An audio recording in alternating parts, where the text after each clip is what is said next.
Welcome back, ladies and gentlemen. Still watching The Breakfast Show, and we're still talking about the parliamentary elections that will be taking place tomorrow and after tomorrow abroad, and also Monday and Tuesday here in Egypt.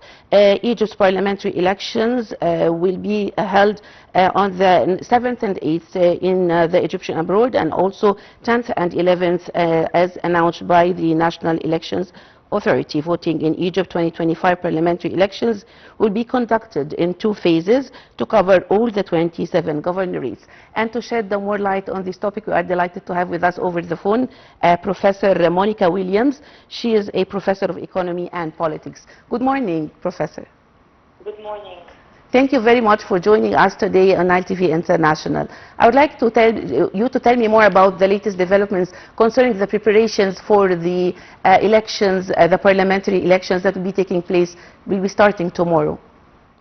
Yes, as you know, that this election marks a continuation of Egypt's first of all the democratic and institutional development process. After the 2040 constitution, democracy is not limited to casting votes or involved a culture of organized competition and political process and transparent administration. So this election serves as another milestone in strengthening democratic practice, affirming the state commitment to peaceful political engagement and political participation. Of course, national stability and respect for citizens' voices. Yeah. As we see or follow the National Election Authority, independent constitutional body that oversee every phase of electoral process, from opening candidates and reviewing appeals to supervise voting and announce final result. Its polling station is placed under judicial supervision. And ensure impartiality and transparency.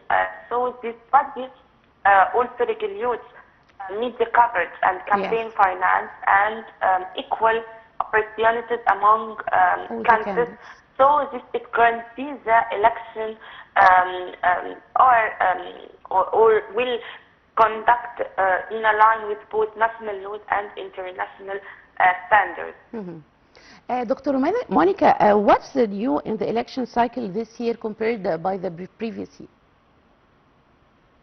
Yes, it's election introduced several developments. The first one, my point of view, is the digitalization of electoral procedures, allowing easier registration and the monitoring through modern electoral system managed by National Elections Authority. Additionally, some developments have been withdrawn to achieve more balanced representation among governors.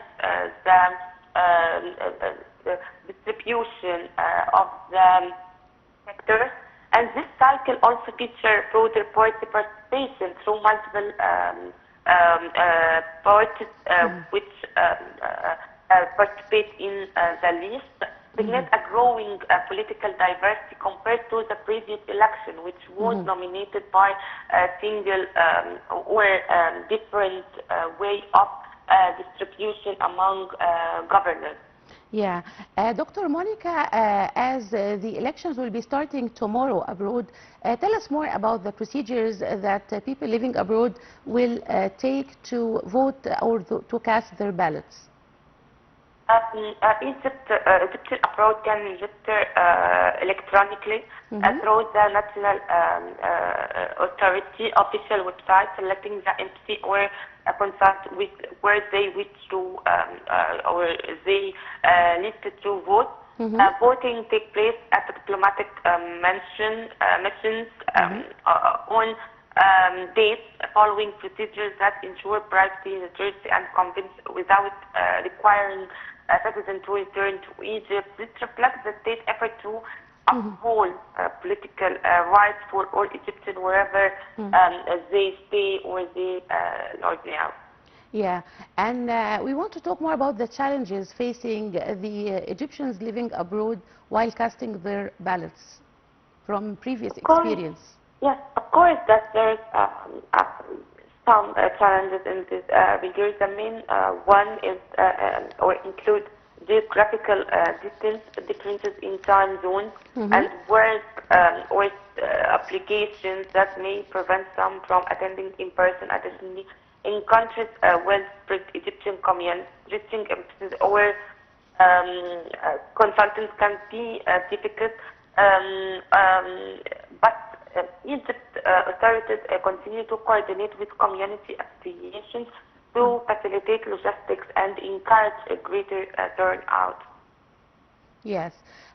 Professor Monica, to what extent do these elections represent a step forward consolidating democracy in Egypt? Yes, as you know, that this election or the House of Representatives, the Parliament, of course, it's a very important and critical central place in Egypt's political structure. As the Parliament represents cornerstone of legislative authority, it's not merely a party for passing law, but a key institution reflecting the will of the people and the direction of the state toward inclusive political participation. The election embodies the Egypt's ongoing effort to strengthen its civil and constitutional system. It affirms the principle of representation and accountability in governance, and it reflects only the culture of organized competition, the ability of Egyptian state to organize competition and transfer administration. So it's a very important, and it also reaffirm Egypt's commitment to political participation and to ensure the respect for citizen also participation and engagement in these constitutional procedures. Yeah. Dr. Monica, we want to know more about the role of the National Media Authority in ensuring the integrity of the electoral process. Yes, the Ministry of Foreign Policy, Dr. Badr Abdel-Aouzi, together and conducted many national media outlets interview and launched awareness campaigns across radio, social media platforms. And it's very important and the critical point in my point of view.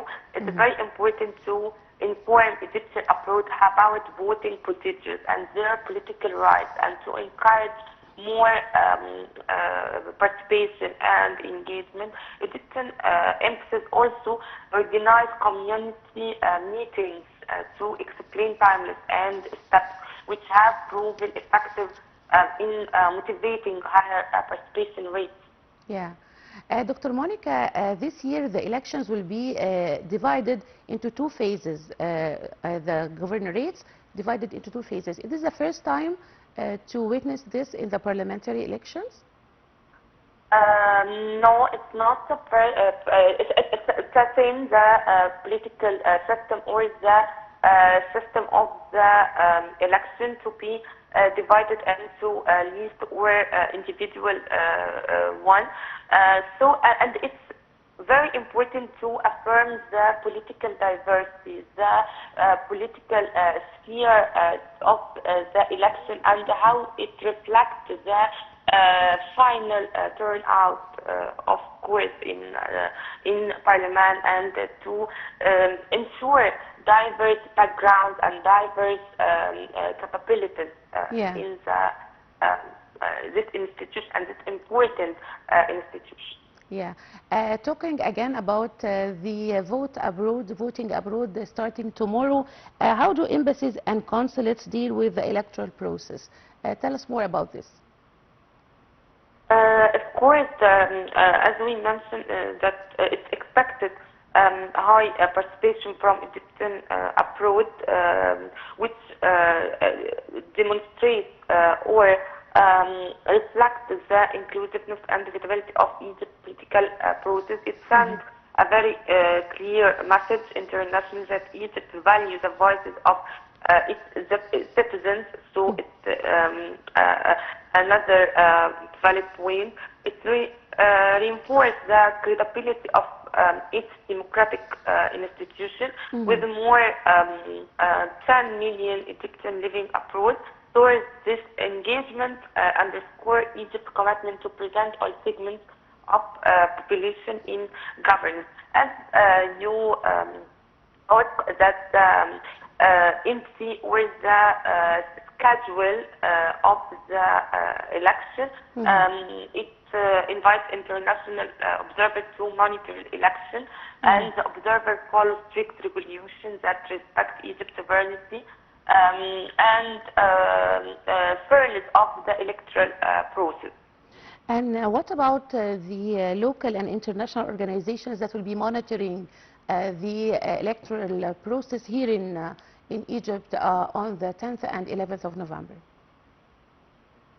Yes, the National Authority authorizes domestic civil society organizations and invites international observer missions to monitor the elections, and these observers, as we follow strict procedures to monitor what's happening and to assess the transparency, acceptability, and their reports should be contribute to enhance public confidence and improve future election management through learned lessons from what will be happen. Yes, indeed. Dr. Monica Williams, the Professor of Politics and Economy, thank you very much for talking to us today in Nile TV International. Ladies and gentlemen, short break, I'll be back.